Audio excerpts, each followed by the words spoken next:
Pernahkah kita merenung mengapa bumi Palestina meskipun diselimuti konflik dan air mata tetap menjadi tanah yang tidak pernah redup dalam sejarah umat manusia? Tanah ini seakan memiliki kekuatan yang tidak dimiliki tempat lain.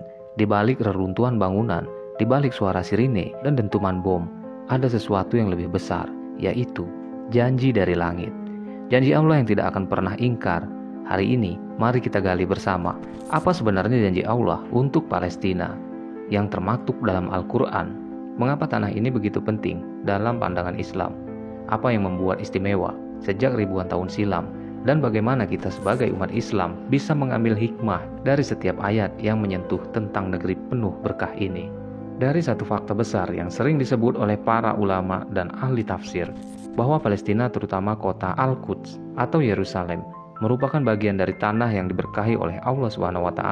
Hal ini tercantum secara jelas dalam surah Al-Isra ayat 1. Maha suci Allah yang memperjalankan hambanya, Nabi Muhammad SAW, pada suatu malam dari Masjidil Haram ke Masjidil Aqsa yang telah kami berkahi. Sekelilingnya ayat ini bukan sekedar kisah perjalanan Rasulullah SAW saat Isra Mi'raj. Ini adalah pernyataan langsung dari Allah SWT bahwa wilayah sekitar Masjidil Aqsa telah diberkahi. Artinya, tanah Palestina adalah tanah yang penuh rahmat kebaikan dan memiliki posisi khusus dalam skema besar sejarah Islam.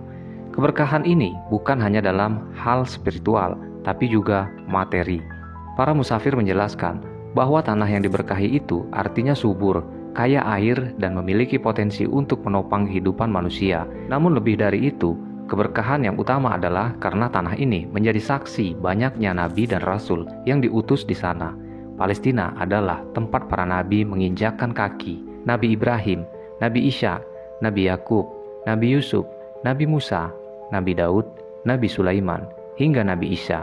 Semua memiliki keterkaitan dengan tanah itu. Itulah sebabnya Al-Quran berulang kali menyebut kisah para nabi yang bermukim atau berjuang di wilayah ini. Janji Allah untuk Palestina juga bisa kita lihat dalam surat Al-Anbiya ayat 71. Dan kami selamatkan Ibrahim dan Lut ke sebuah negeri yang telah kami berkahi untuk seluruh alam. Para ulama sepakat bahwa negeri yang dimaksud dalam ayat ini adalah Syam, yang di dalamnya terdapat Palestina. Jadi sejak zaman Nabi Ibrahim, tanah ini sudah ditetapkan sebagai negeri penuh berkah oleh Allah SWT. Dan Allah SWT pernah menarik berkahannya. Meski zaman berganti, penguasa berganti, perang meletus, silih berganti, berkahan itu tetap ada, hanya saja tidak semua manusia mampu melihatnya. Dalam surat Al-Maidah ayat 21, Allah SWT berfirman, "Wahai kaumku, masuklah ke tanah suci yang telah Allah tetapkan untukmu." Ayat ini disampaikan oleh Nabi Musa kepada kaumnya, Bani Israel. Menariknya, Allah menyebut tanah itu sebagai tanah suci, Al-Ardul Muqaddasah. Lagi-lagi, ini menunjukkan kedudukan istimewa bagi Palestina dalam pandangan Allah.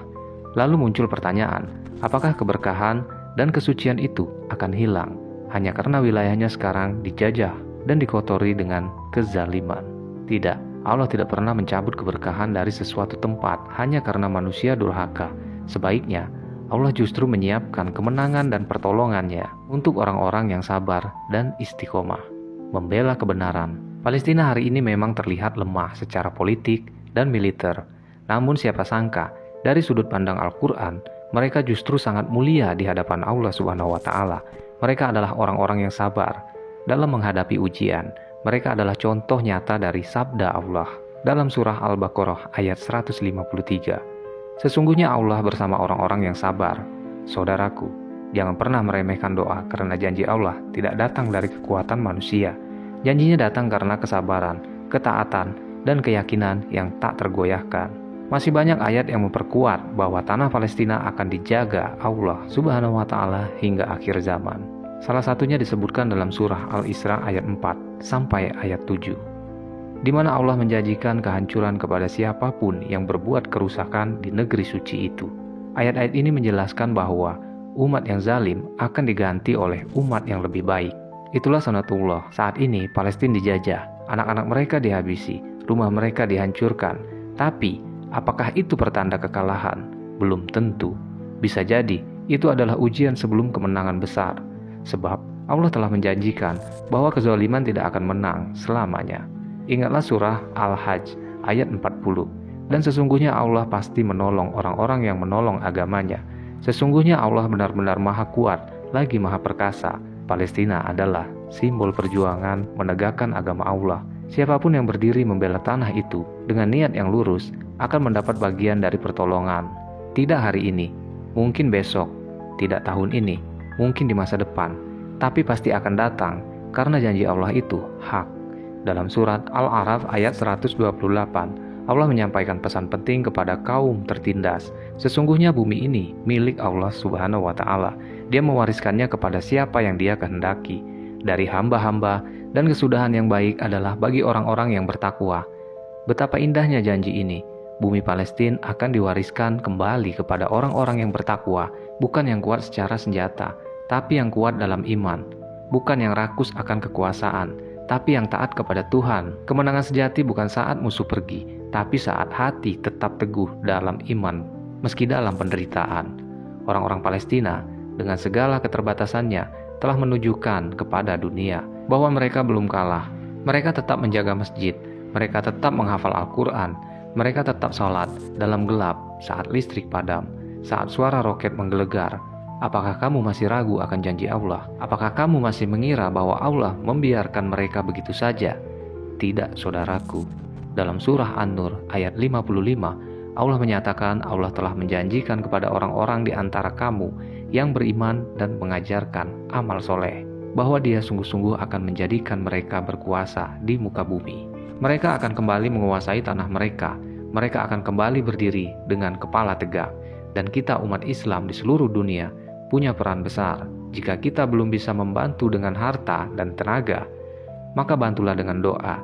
Jika belum bisa ikut serta di medan juang, maka bersuara adalah bentuk kepedulian. Suarakan kebenaran, bahkan jika suaramu hanya didengar oleh satu orang. Jangan pernah ragu bahwa Palestina akan bebas, bukan karena kekuatan politik, bukan karena konferensi internasional, tapi karena janji Allah, dan janji Allah pasti benar.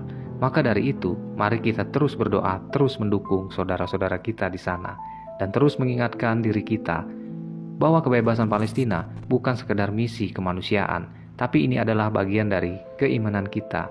Jika kita cinta Al-Quran, maka kita tidak boleh diam terhadap penderitaan yang disebut dalam kitab suci.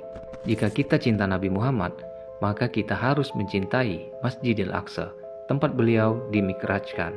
Dan jika kita cinta Islam, maka kita harus peduli terhadap negeri yang telah diberkahi oleh Allah Subhanahu wa Ta'ala. Jangan lupa untuk selalu menguatkan diri dengan ilmu dan memahami isi Al-Quran. Kita akan tahu bahwa kemenangan tidak hanya soal senjata, tapi juga soal keimanan. Semoga Allah Subhanahu wa Ta'ala meneguhkan hati kita untuk terus mendukung perjuangan rakyat Palestina.